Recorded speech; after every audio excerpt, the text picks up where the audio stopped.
Hey friends, Patrick Antrim here, founder and CEO of Multifamily Leadership, where innovation, technology, and leadership come together to help companies become the company everyone loves.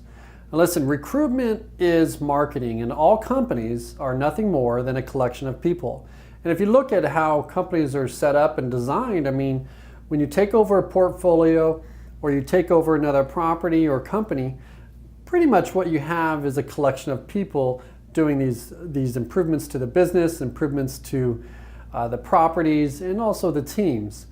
And so a lot of people are focusing a lot of effort on that top line, that revenue line, and even the bottom line, that NOI number. But there's a big mystery of how all of that stuff comes together, all those different departments, how you make those business units work. And so today, one of the things that we don't train enough of is how to bring people together and hire the right people so then they can show up best for your resident and customer experience. And if you do that, then you're going to deliver high results for your investors, owners. So I've completed here, I've prepared a little outline here of this discussion. I'm going to go through this information pretty quickly, but first we're going to talk about the ideal client. So when we're looking at the ideal client, ideal customer, or ideal resident, and if you're recruiting people, that ideal candidate, that person that would most likely be the best person for your culture, that will show up engaged, put in extra effort, and win for your customer. That's what you're going for. And what I see in the industry is a lot of people are looking and struggling finding people. If it's maintenance technicians, on-site, regional, executive positions, they struggle finding people. And they do that because they rush the process. We're going out there and we're looking for people. We're not even clear yet on our ideal person. And that requires a couple of things. Number one, you have to get clear on the job specifically, the job role. So what's required, the skills that are required for that job. And then look at under the circumstances of that job, because you can have a leasing agent that's a lease up, and a leasing agent that's in an affordable property, and a leasing agent that's in a reposition. It's a leasing agent, leasing consultant, but the roles are entirely different. So we've got to get clear first on that role. Secondly, we need to get clear on who that person, that ideal candidate, will be working for. Because if you've got a portfolio in Texas and the regional manager has a certain personality that, they're fast starters, slow thinkers, whatever it might be about their personality, that new role and that new person has to fit within that culture, within that relationship. So we're looking at the job role and then the candidate's relationship to the fit of the person that they would be working for. And then what we're going to do is we're going to look at a culture fit, which means we're going to take all of this information together and we're going to use specific words that are designed to attract the right person into the organization that would most likely win for that team, that business unit, or that company.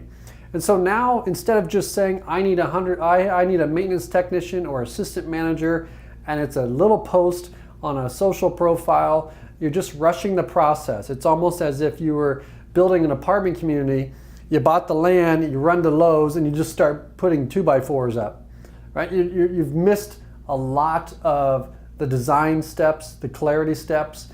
And so companies that don't figure out or don't do these other things, these marketing things in these phases, continue to rush, continue to spend money, and struggle with that process. So the next thing we're going to look at is how to compel versus convince. Now, if you've done a great job building a great organization, then it should be pretty easy to get people to work for you. But if you're going out and trying to convince people because you rushed the process, it's much more difficult to do that. So we want to do things in marketing that are months out when you don't need people, when you can tell a story about your brand in a way that is interesting to the potential candidate, not for you. In other words, we don't want to be talking about how many units we have. and that you're not going to work weekends, or you're not going to be talking about your business and your units. You're going to be talking about a story, a compelling story that gives that candidate an idea of what their future will be like working for your organization. And you're putting them in a mindset that if they come to your organization, this is what life will be like. And it actually has to be good for them.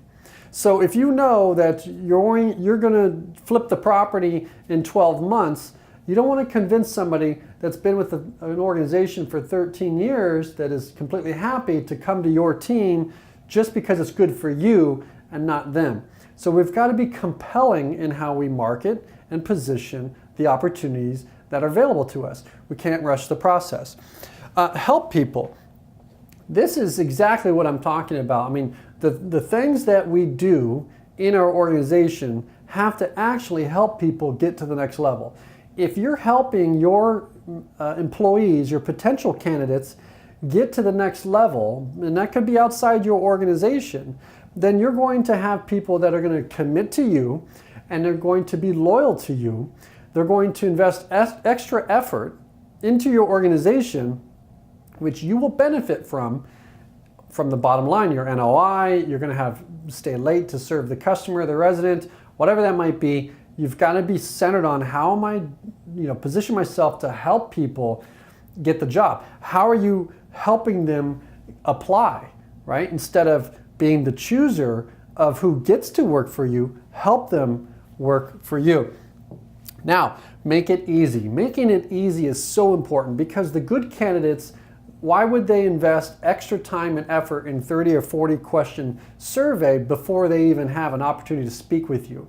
So make it really simple and easy to connect with your brand and engage with your brand. Get them on the line with a recruiter or some leader, ambassador in your organization that can help them move the process closer to having that conversation about joining your organization.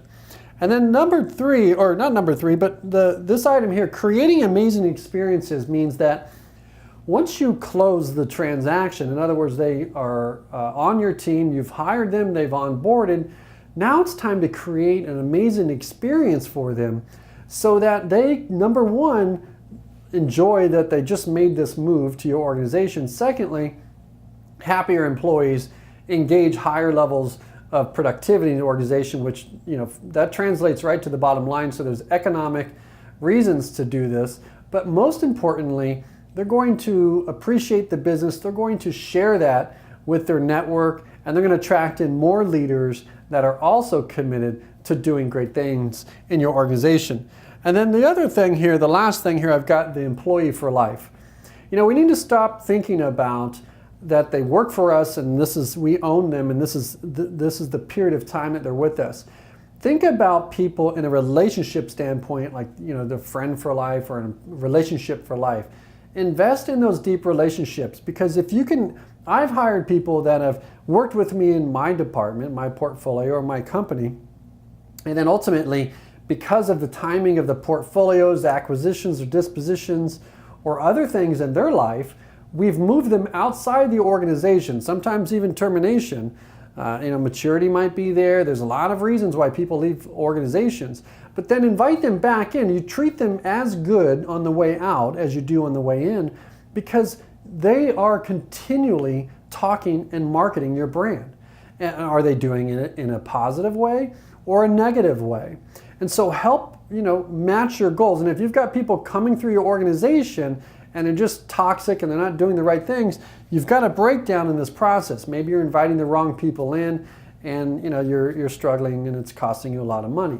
But the bottom line is you've got to think about people as a lifetime relationship, because that will serve you in many areas of your business. My name is Patrick Antrim. I enjoyed sharing the time with you. See you in the next video.